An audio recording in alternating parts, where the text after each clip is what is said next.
With Hesiod's theogony, we started with chaos, and then different deities came from that. Uranus, the first out of 3 kings of the universe, according to that succession myth, in Hesiod's theogony. Cronus, number 2, and Zeus, number 3. All right, and don't forget Aphrodite from the foam, given from the foam, sprang up from Uranus, and then Athena sprang from Zeus/Metis' head. Now that we have Zeus as the king of gods in Olympus, the idea here for us today is to internalize what these gods represent, so then when we move into the heroes, that'll be that much more meaningful to us.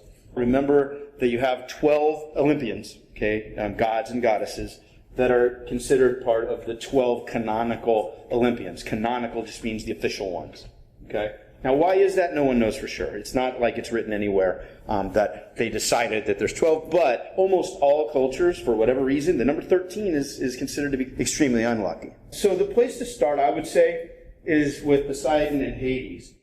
We need to remember that according to Hesiod's theogony, which is another way of saying according to, by far, the most authoritative ancient Greek creation myth, creation/succession myth, you have Zeus, Poseidon, and Hades engaging in a lottery after the Titanomachy, after the Battle of the Titans.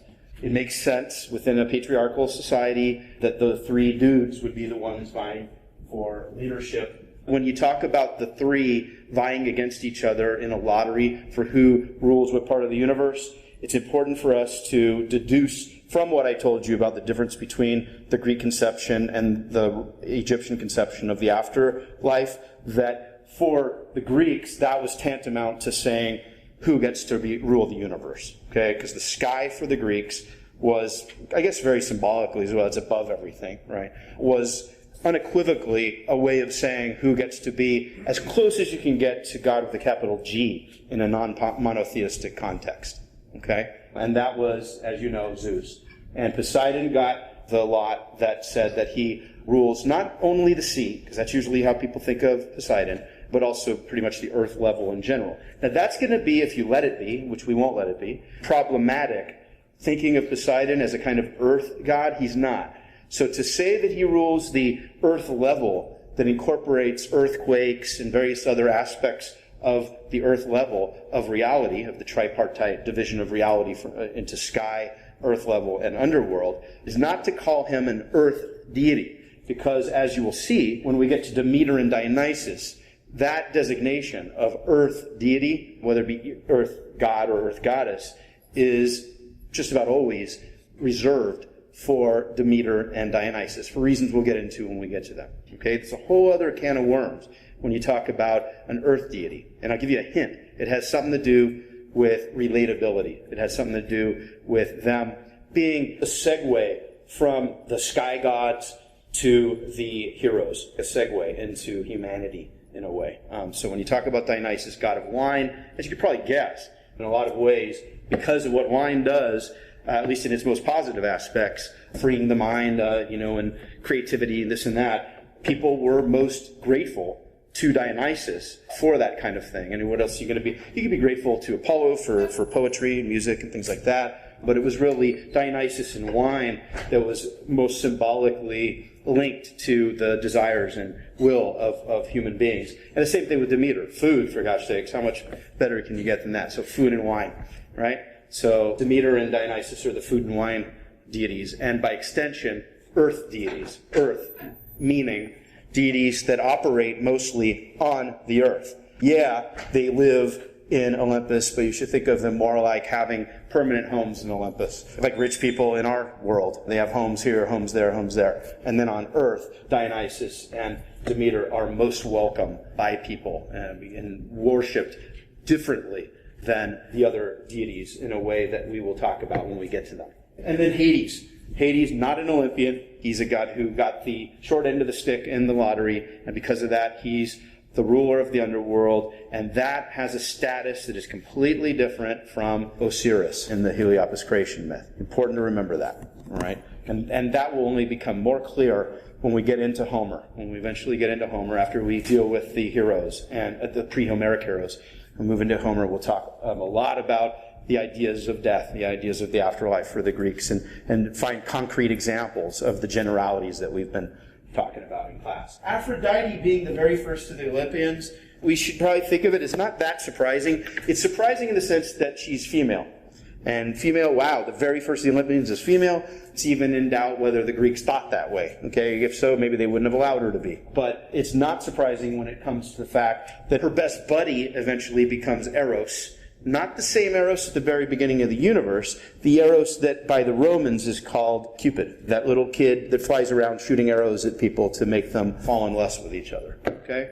So Aphrodite obviously is associated with Eros to the extent to where she's the goddess of Eros. So it's better for me to get you guys to internalize what Eros means for the ancient Greeks, because it has a little more to do with than lust per se. It's not only the desire to have sex, it's also the generational principle, the very reason why there are beings on the earth in the first place. Okay, so it's a lot more cosmic than that, and without which there would be nothing on earth. And that has a lot to do also with how it is that as time goes on, we think of the different deities of the universe as becoming more concrete and less abstract. So at the very beginning, chaos, that's just like, forget it. Forget even trying to define chaos. Then you get to the next level with Gaia and Uranus. And then, okay, earth and sky, we know what that means, but those are still natural abstractions. First you have the category of nature. Then you have the category within nature of earth and sky. And then you get even more specific with mountains and sea.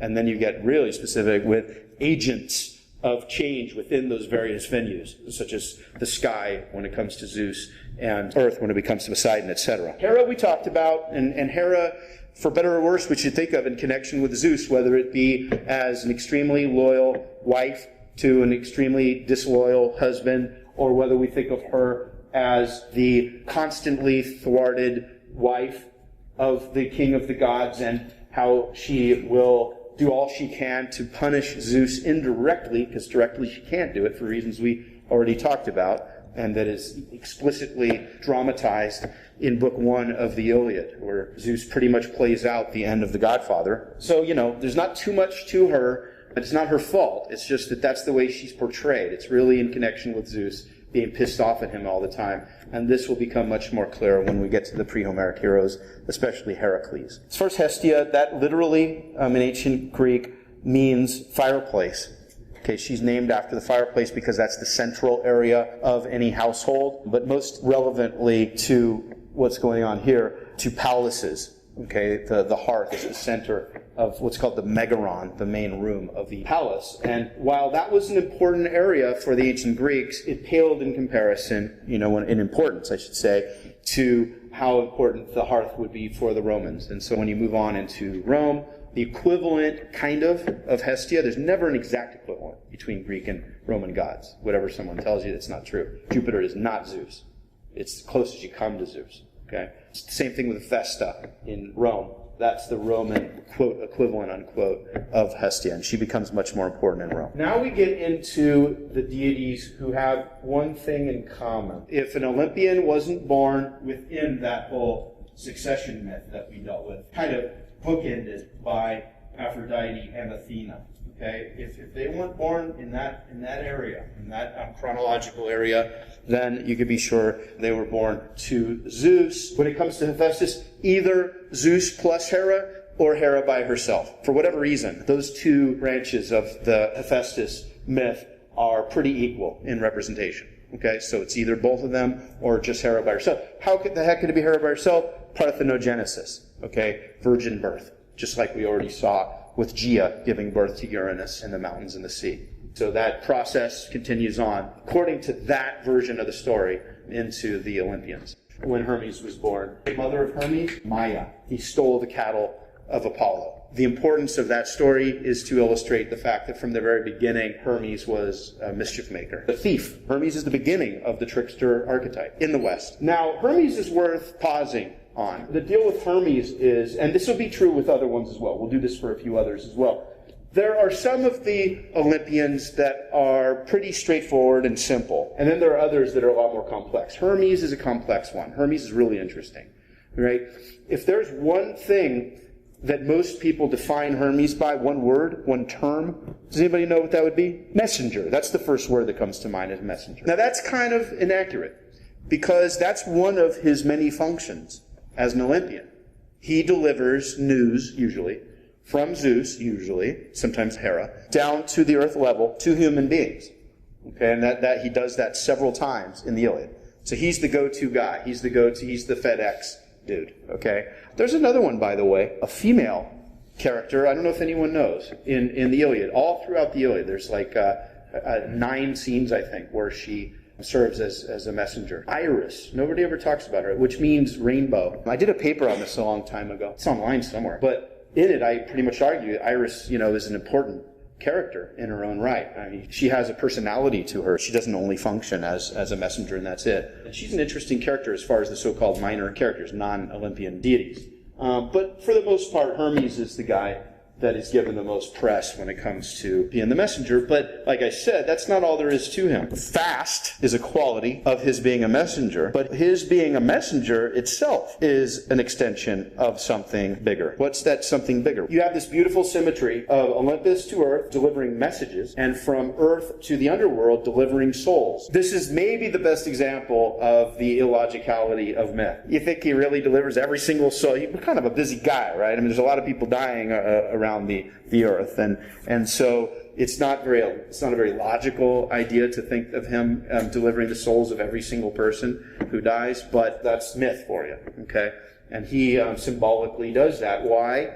Now the question is, what does delivering messages from Olympus to Earth and delivering souls from Earth to the underworld, what do they have in common? Delivery, obviously. What does delivery mean? What do we pull? What's that kind of category we're talking about here? There's kind of one idea behind all this, to get Platonic about it, like one Platonic idea behind these two different functions. He's a god of thresholds. Threshold means a division between one dimension and another, one type of place and another, okay? So he's the god of travel. He's the god of place, going from one state to another or going from one place to another, right? Got to have one of those, right? He affects change between two different states or two different places. When it comes to what he does for Zeus, we'll call it Zeus, sometimes Hera, but almost always Zeus, in Olympus, it's really Zeus who's the prime mover. He's the original catalyst, because he's the guy who decides that this message needs to be conveyed, okay? And so in that respect, Hermes is a kind of medium for Zeus to get what he needs done. And pretty much cosmically, it's the same thing with his psychopomp role of carrying souls down to the underworld. It's not like he came up with the idea on his own. That was a role allotted to him. In the same way that Zeus and Poseidon and Hades were allotted different places, so the different Olympians were allotted different functions. But unfortunately, that process is not nearly as explicitly described in primary sources, at least that we have, as the lottery for the places were. And that's why that's usually the one talked about, and not how it is that Hermes, was allotted this role as opposed to some other role. Or Athena, goddess of war, Ares, god of war, in different ways, etc. Whenever those kinds of stories, those backstories, do exist, as you could probably guess, they're really important. We should talk about Hephaestus in connection with Ares and Aphrodite. Aphrodite, like we said, goddess of Eros. She's by far the most externally beautiful of the goddesses. Helen, the face that launched 1,000 ships, is pretty much considered to be the mortal embodiment of Aphrodite. And so there's that kind of sense there. In a way, you could think of Aphrodite in connection with Hera in the sense that they pretty much have one role, one purpose, and that is Hera is a reflection of Zeus, usually in a negative way. And that, there's no getting around it. It reflects the patriarchal aspects of the queen being subordinate to the king within that context. And then Aphrodite, that's her one-note song when it comes to sex and procreation, etc. Ares, kind of the same thing. He's a one-song wonder as well. His song is the opposite of Aphrodite in one way, and that is he's the bad boy. He's the archetype of the extremely muscular moron that the nice guy in high school is pissed off at the beautiful girl that he really likes for being attracted to because he's such that's the guy, okay? If you have any comedy in Homer, which people have argued, people have written articles where they argue that there's some comedy in it. It has a lot to do with Ares, all right? You love to hate him because he's such a, and he just doesn't give a shit about anything but slaughter. All right? And so when things go wrong with him, for example, there's a scene in Book 5 of the Iliad where a relatively minor Greek warrior goes out and has a Aristeia. He goes out and kicks ass on a bunch of warriors with the help of Athena. He gets so far into his successful bloodlust that he even picks on Ares himself. Ares is trying to interfere with the action, as quite often happens, as you wouldn't know from the movie Troy, with the human activity on the battlefield. And Diomedes stabs Ares, and Ares goes up to Olympus and cries to Daddy, who is Zeus, right? And cries about how hurt he is and he needs help from Daddy. And Daddy looks at him and goes, "You got to be kidding me! You want me to help you? You want me to do something? I can't stand you. Get the hell away from me! And I'm in terrible pain. I couldn't care less. You suck." I mean, it's just straight to his face. All right. So I mean, to that extent, so much of that goes on. You almost feel sorry for the guy sometimes, you know what I mean? But then he does things to make you not feel sorry for him. You know, he's a cruel guy. Okay? So that's the idea. And so it kind of makes sense that, I guess it does, that Aphrodite would be attracted to this bad boy figure. But the problem is, she's married. All right? Now we got the archetype of what? She's married to whom? Hephaestus. And what is that the archetype of? Beauty and the Beast. That's where it comes from. Okay? Extreme beauty, extreme ugliness. Okay? That's the very beginning of the Beauty and the Beast archetype, at least in the West. All right? And so they're married, and that's the big joke. The big joke is this horribly disfigured guy is married to this ridiculously beautiful guy and gal, whatever the phrase is. And so, as you could probably guess, it's more than anything else a purely symbolic marriage. There's not much going on in the way of interactivity between them, to keep it clean. And so Aphrodite goes elsewhere, right? And she goes to Ares. And so Hephaestus knows this. Hephaestus finds out initially about it from the tattletale of the cosmos. Who's that? Who would you guess sees everything? Helios, the sun. The sun sees all. So very symbolically, as in so many other stories, the sun goes up to Hephaestus, tells him what's been going on, sees what's going on between Aphrodite and Ares. And so Hephaestus, just like he came up with the expedient to punish Hera for throwing him out of Olympus once he was born because he was considered to be too ugly. So don't get loving Hera too much. You know, there's a little bit about Hera that's not so on the up and up either. She throws Hephaestus out of Olympus because she can't stand looking at him as soon as he's born. He hits the ground, which adds insult to injury. Now he's not only quote-unquote ugly, but now he's lame. Now he is physically challenged.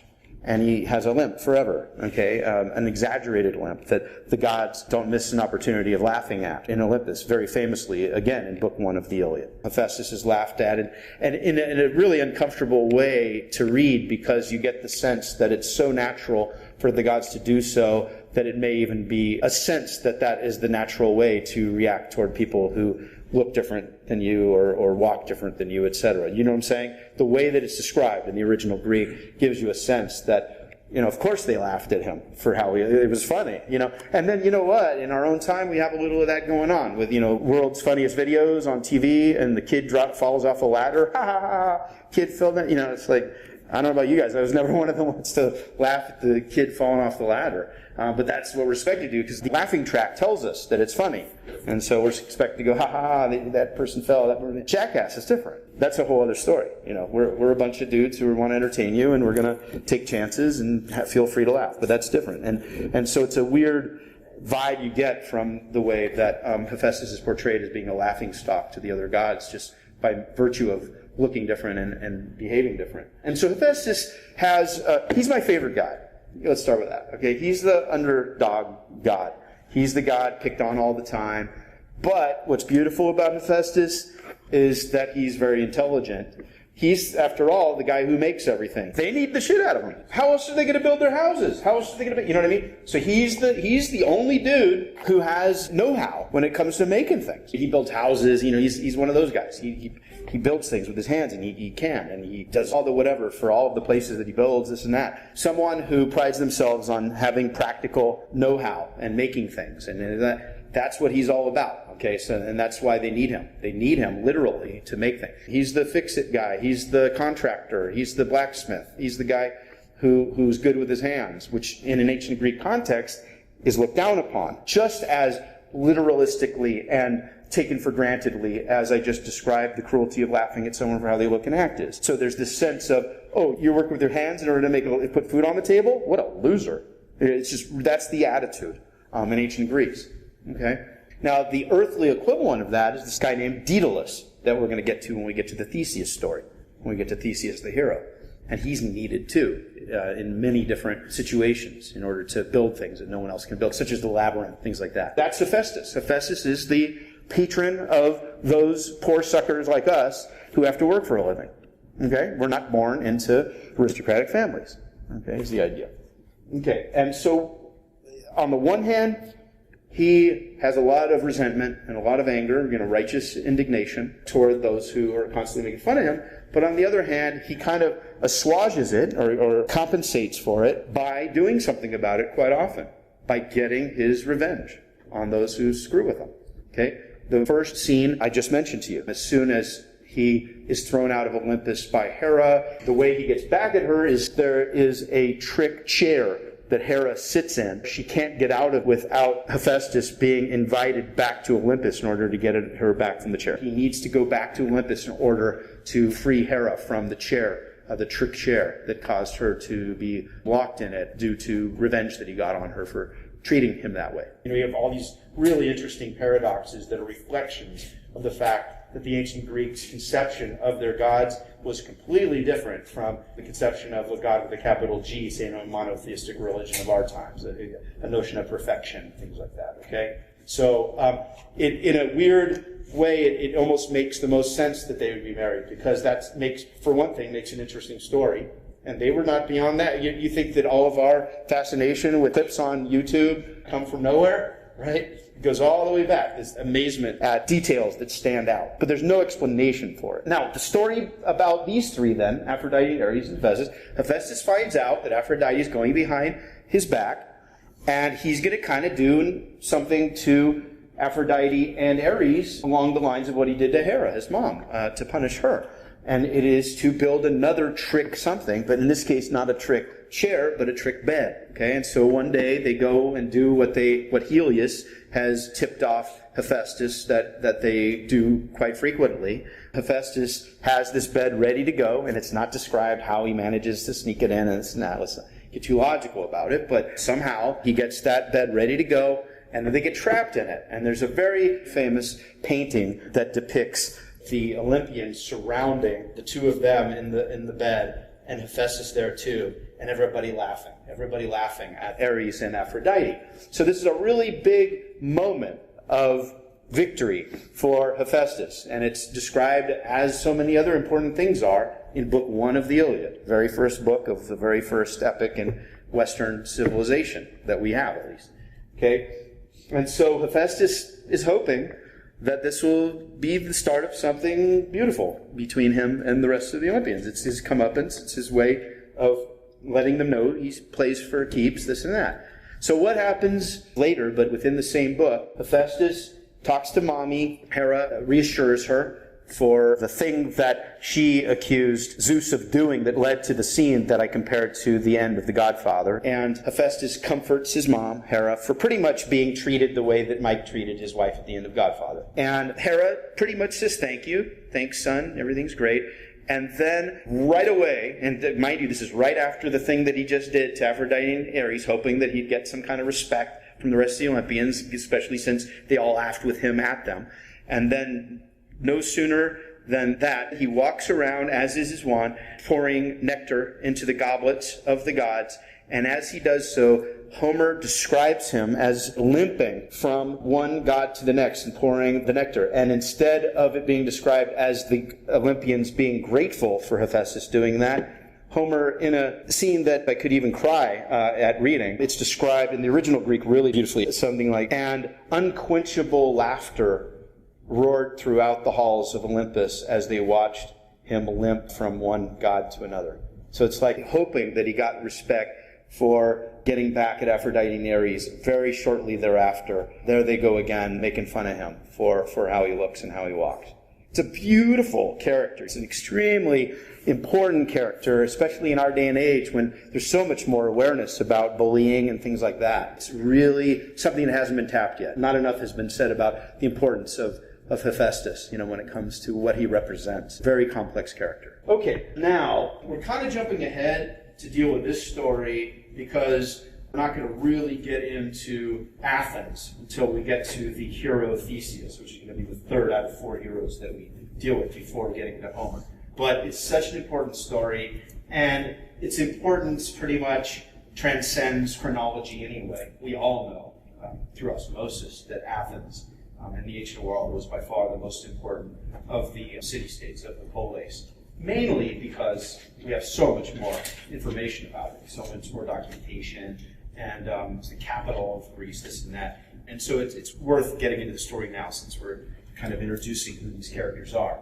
So we had the lottery right after the Titanomachy, after the clash with the Titans, and now in Athens among many other city-states. So another good reason for telling this story now is that it represents what happened with almost all of the city-states once they were founded, and that is that the people would seek out a god or goddess or hero that would be the patron of that city-state. That would be the god or goddess that they would build a giant temple to, and the temple was designed to do nothing but preserve the giant statue that the head of the god almost hit the ceiling of. It's so giant. In order to preserve that statue of the god or goddess within it, in order to symbolize that god or goddess continued to be on the side of the inhabitants of whatever polis you're talking about, whatever city-state you're talking about. Okay? And so Athens is no different in that respect.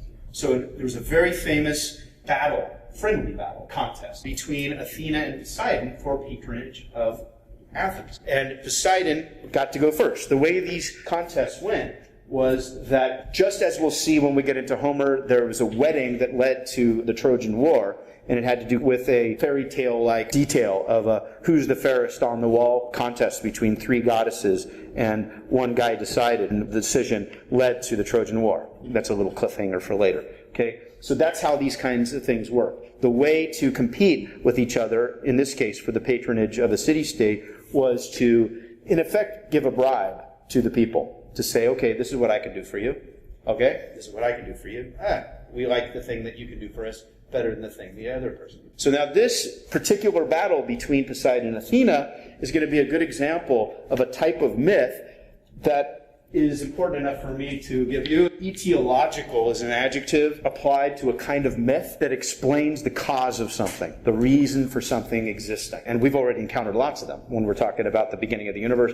Where did the sky come from? Where did the earth come from? That's etiological as well. Okay? So this is an etiological myth. Now, how is it? The way to know is to see what happens in the story. Poseidon gets to go first. And Poseidon gets his trident, takes his trident, which you guys know through the reading is the main thing you associate with Poseidon, to the extent to where if you're going to identify him in any art whatsoever, he always has it. Okay, it's an always thing. That's how you know it's Poseidon, and not, for example, Zeus. They both have beards, right? And they're both that kind of dude. So he's got to have the 3-pronged, what was originally a fisherman implement to catch fish, to spear fish with, and then eventually became his weapon. You have to have that to identify him. So what he does is he uses that trident, and he stabs the ground on the Acropolis of Athens, which is the uppermost part. It eventually turned into the religious center of Athens. We all know it. It's with the Parthenon on top of it. We've all seen the most iconic picture there is of Athens, with the Parthenon on the Acropolis. So Poseidon stabs the ground on the Acropolis, and up from the ground springs water. Okay? And Poseidon kind of laughs to himself, beat that. Try to beat that, Athena. Now here's the etiological component of the myth. Athena has no fear whatsoever in coming up with something that can beat Poseidon's water. What Athena does is she causes to grow from the ground an olive tree, and she wins. That's etiological. Why? Because that is a way of telling the world, telling the rest of Greece, number one, that Athens rules, right? And why? Because we're the ones with the best olives. We're the one. What it is a reflection of the fact, not just in Athens, but in Greece in general, that the olive was to become, and it was, the number one agricultural foodstuff, in importance. Okay? And by extension, the number one, for a long time, the number one export product when it comes to the olive itself, eating it in salads, whatever, but especially olive oil. Okay, it was relatively light, easy to transport, extremely important for so many different uses, etc. So you see how that's an ideological myth to pretty much let not just the rest of Greece know that Athens has the best, which doesn't, Kalamata does, if you ask me, but anyway, but also the rest of the world, that we don't mess around. We have something that is a formidable competitor in the economic arena around the world that we can trade with you for and to help you guys out just as much as you can help us by trading what you have to trade to us. Okay, so there's political reasons for that myth, but it's also ideological in the sense that it shows the importance of the olive to Greece. And if you go today to Greece, you'll see how important it still is. Those French fries with that olive oil, they're kind of greenish, yellowish green. Sounds gross maybe? Delicious. Green French fries. Hear me now. Tell me later that you're not grossed out anymore. Okay, so that's an important story between Athena and Poseidon, and then the one between them. I want to hold off on Apollo till we get to Dionysus. I'd like to contrast the two of them the way Nietzsche did very famously. Let's talk about Artemis for a sec. When Hera finds out that Zeus had sex with Leto, and that Leto conceived twins, this is the first instance of an extremely famous grudge that Hera holds against Zeus for having children with someone other than her. The most famous is going to be Heracles. We're going to get to that later. But Apollo and Artemis, extremely important to Hera, and Hera is going to do all she can to punish him for having sex with Leto and eventually conceiving Apollo and Artemis. So what is she going to do? She's going to nip it at the bud. She's going to do all she can to prevent these kids from being born, which should ring a bell for you, right? With the whole Uranus-Cronus thing. Okay? So how is she going to do that? She literally follows Leto all around the world, preventing her from being able to set down on terra firma, on firm land, and give birth to these children. So it's an extension of this idea of the Uranus-Gaia thing. Remember, Uranus pressed down on the heads of the Titans to be. Here you have the kind of extension of that idea. Now, it's not like Apollo and Artemis are going to be born from Gaia, from the earth, so it's not a matter of keeping them from popping up from the earth, but because Leto, is going to give birth differently, just like Rhea did. So what does she do? Hera prevents Leto from being able to land in order to have her kids. And so what does Leto do in order to compensate for that? Flies all over the place with Hera on her tail and finds a floating island called Delos, very symbolically situated just about in the middle between west and east, if you look at a map of the Aegean part of the Mediterranean. So you have Delos just about smack dab right in the middle between west and east, very symbolically. And later on in the semester, it's going to play a large role politically as well. So the idea is she finds this floating island named Delos, Delos, and on that island, she gives birth to the twins, Apollo and Artemis. The only way Leto to give birth to the twins was on the island of Delos, on the floating island. And because of Delos allowing her to do that, from that point on, Leto became the patron goddess of Delos. Leto agreed to do that. Now, as far as the personality and functions of Artemis, we need to go to a much more famous contrast between Athena and Ares. Okay, so we talked about Athena and Poseidon. We talked about Ares, Hephaestus, and Aphrodite. Now let's quickly differentiate between Athena and Ares, and then by extension, between Apollo and Artemis. Okay, you'll see why I'm doing those two different comparisons in a second. Okay, so now, as far as Athena goes, Athena, as we all know, just like, and I should put quotes around know, just as we all know that Aphrodite is the goddess of love, so Athena is the goddess of war. And they're both equally wrong, in the sense that we take those words in their broadest sense. Aphrodite is by far not the goddess of love, right? Rarely is there love involved in any kinds of transactions that go on with her, okay, or anybody that is influenced by her, all right?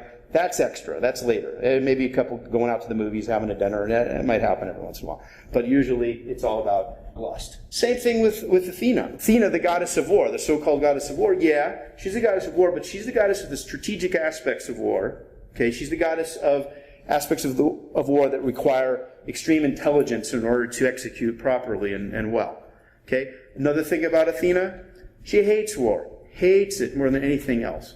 Okay? She's the best at it, and she hates it. You might have heard of people like that, right? It's usually the case with the best warriors, right? Out there doing what we're not doing, or some of us might be. Not me. Okay, you're braver than I am if you are. But anyway, so that's the idea, is that Athena is, number one, she's the master of the most difficult and intelligent aspects of war, strategic aspects of war. And number two, she hates it. Ares is the opposite. Ares is the god of brute force, bloodlust, and go out and let's kick some ass. Kind of like the characters say in Platoon that we're all about that. You know, there's always a few, right? There are the relatively naive ones who are out just to kind of extend a video game on the warpath. And that's not what Athena is about, but that is absolutely what Ares is about. Ares is your worst nightmare when it comes to war. You don't want to be with him because all he's about is just wanting to kick some ass, all right? When we talk about Apollo and Artemis, the one thing that you will always be able to count on with Artemis when you see her in art, it's a bow and arrow, 100%. Otherwise, it's not Artemis, just like the trident with Poseidon. That's not the case with Apollo, for reasons we'll get into next time. I don't want to rush it today. But the bottom line is sometimes you associate the bow and arrow with Apollo, quite often. Almost always, okay? But not always. But the question is, Artemis, it's very easy to know why she is associated with the bow and arrow. She's the huntress. She's the goddess of hunting. She's the patron of hunting, which is an extension of the idea of, within an ancient Greek context, the idea of needing to hunt in order to get meat as an extension of what Demeter was needed for in order to grow things from the ground agriculturally. Okay, so that's kind of an extension of that idea. Okay, so there's a practical reason for associating Artemis with the bow and arrow. She's the goddess of hunting. She's the goddess of killing animals for the sake of eating them, not in an Ares kind of way where you kill just for the fun of it. She doesn't like killing animals, just in the same way that Athena doesn't like war. In fact, one of her most important nicknames has to do with the fact that she's the goddess of the wild animals. In other words, she is the patron of wild animals. Wild animals love her, yet she's the goddess of hunting. Okay, so you have that little paradox there. But it's only a paradox if you don't understand what we said earlier about Athena and war. Got me? Okay? Now, Apollo is a whole other story. He's associated with the bow and arrow, but wait a minute, you never, ever, ever see Apollo in a hunting context. That's Artemis. So why the hell is he associated with a bow and arrow? To shoot human beings. To get back at them for doing the wrong thing. He's a punisher. You kind of get that idea, you know, that archetype of the punisher. He's the guy. Zeus is too, to a certain extent, but Apollo is most known for being the guy that punishes human beings for doing things that are against the will of the gods. And again, book one of the Iliad. Are you getting the sense that book one of the Iliad is the one to read if you're going to only read one book of the Iliad? Okay, book one of the Iliad, there's a famous scene where he comes down from Olympus with arrows clashing on his shoulders in the first instance of sonic special effects in all of narrative, the equivalent of sound effects in a movie. Comes down and first starts shooting at a bunch of dogs. It's unexplained why, poor dogs, right? A bunch of dogs, and then start shooting at people for something they did that, again, we're going to get to when we get to Homer. We'll get to the reason why he did all that. But the bottom line here is that his bow and arrow is associated with shooting human beings in a way that it isn't for Artemis, whose bow and arrow is associated with shooting animals. So the question is that what Apollo is all about? Is he about, in terms of who he is, killing people? No. Only when they're a-holes. Only when they're hubristic, only when they exhibit hubris, which is a quality we'll talk about, especially when we get into Dionysus. Okay, overweening pride, thinking of yourself, a human being, as being more than a human being, as being a god, in effect. Okay, thinking you're all that, and so he punishes that. But by the same token, he's not only the punisher, he's not only the guy who punishes human beings for hubris, but get ready, of all other gods, he's also the healer. He's also the healer. And his son Asclepius is the most famous medical deity there is. Okay, so it's a minor god, but Asclepius is the god of the patron of doctors and people of the healing arts. So you have that beautiful paradox with Apollo, just as you do with Athena being the goddess of war and of wisdom, etc.